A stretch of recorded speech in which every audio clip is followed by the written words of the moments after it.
La première escale, nous partons tout de suite en Inde, où la pollution est un problème de taille, vous le savez. La faute notamment à la surpopulation du pays. Bonjour Nicolas.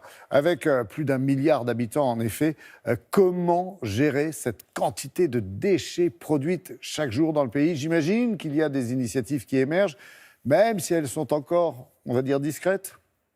Oui, bien sûr. Bonjour Laurent. Alors que l'Inde est littéralement en train d'étouffer sous ses propres déchets, il y a tout de même des gens qui réagissent, des Indiens qui ont décidé qu'il fallait faire changer les choses. Alors je vous avoue que c'est parfois une goutte d'eau dans l'océan, mais au moins ils ont le courage d'essayer. Et aujourd'hui, nous avons voulu mettre un coup de projecteur sur leur travail. Nous avons suivi un entrepreneur. Il construit des bâtiments, mais pas tout à fait comme les autres, puisqu'il n'utilise ni briques ni ciment. Il utilise uniquement du plastique recyclé. Nous l'avons suivi.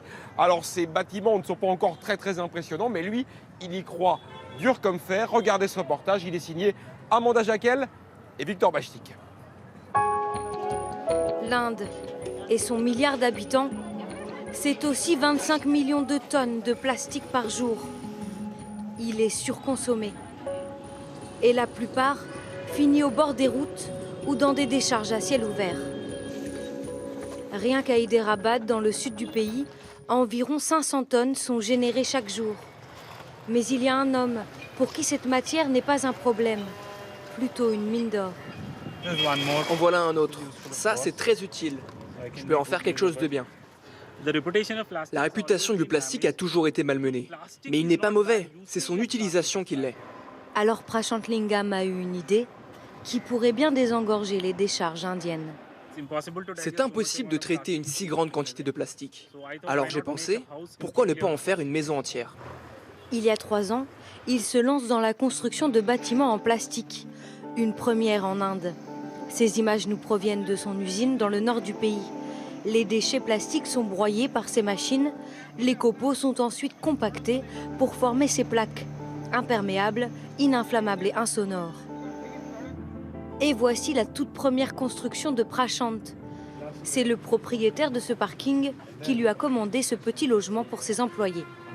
Ça a été fait de bouteilles de lait et n'importe quel déchet plastique que tu peux trouver. On peut vraiment sentir ce que c'est exactement. Une maison construite en seulement 4 jours. Et à environ 9 € le mètre carré, c'est 2 fois moins cher que pour une maison classique. Je vais avoir cette maison pendant 50, 60 ans. Pour le prix, c'est vraiment rentable. 2 tonnes et demie d'emballage ont été nécessaires pour former ces murs et ce plafond. De quoi changer la perception de cette matière pour ces 2 employés. C'est bien que le plastique soit recyclé. Avant, je ne pensais pas qu'on pouvait en faire ce genre de construction. Je savais seulement que le plastique augmentait la pollution et que ça causait des problèmes pour l'environnement.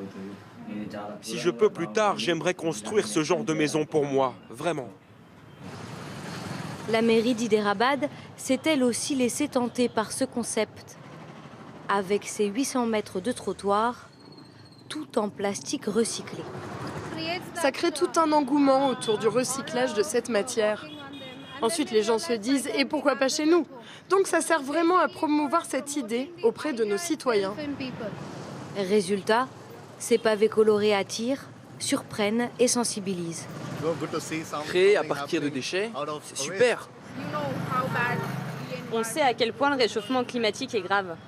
Donc oui, tout recycler, c'est être sur la bonne voie. Et sur le long terme, ce sera bénéfique. Pour interpeller, la municipalité a aussi fait installer ces abris, fabriqués à partir de vieilles bouteilles.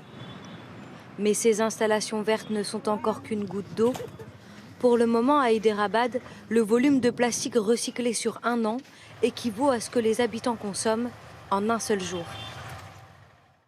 Excellente idée, évidemment, mais concrètement, Nicolas, comment fonctionne le procédé même de recyclage du plastique? Oui, en fait, l'entrepreneur que vous avez vu dans ce reportage travaille en collaboration avec des ramasseurs qui vont donc dans les décharges pour collecter le précieux plastique. Il faut savoir qu'en Inde, le tri est très peu organisé et donc tout se fait un peu de manière informelle. Ce plastique est ensuite découpé, broyé. L'idée est d'en perdre le moins possible pour finalement réaliser ces panneaux en plastique recyclé que vous avez vus et qui vont permettre de construire des maisons et des bâtiments. Pour finir, vous vouliez, Nicolas, nous parler d'une autre initiative qui propose enfin, je dis bien enfin, une alternative aux couverts en plastique.